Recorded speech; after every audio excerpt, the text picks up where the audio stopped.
Правильно, иди. Покажите, что нету мест.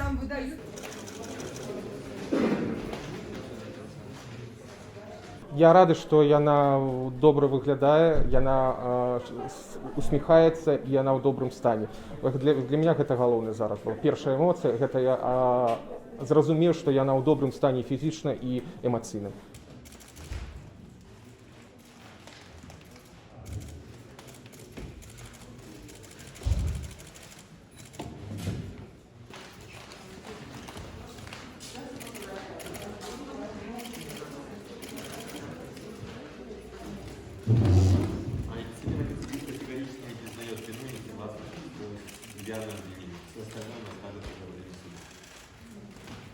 Катя нічого не казала, нам, в принципі, не далі не розмовляти, навіть ніякий жест забаранили, адштурховував одразу мене конвоїр, коли я спробував нешта показати, там просто знак Вікторії і так далі. Але яна бадьора трымаецца, гэта бачна, такія вочы гараць, усмешка на твары і показывае таксама знак Вікторії. Дар'я троху вось спустила слезу, калі убачила маці, расчулилась так, і Катя подошла да яе, вось абняла, вось так падтрымаць. І вось, в прынцыпе, они зараз, дзяўчаты, вельмі добра сябе адчуваюць, бачна, яны трымаюцца выдатна.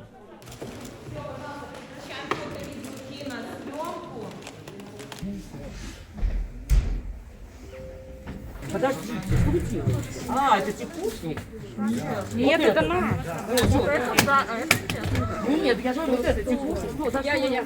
Идите к нам. За что? За что? Идите сюда. Сказал, что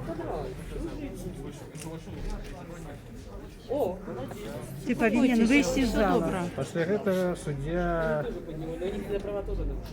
не отказал на моє питання, сказав, що я не маю права як присутний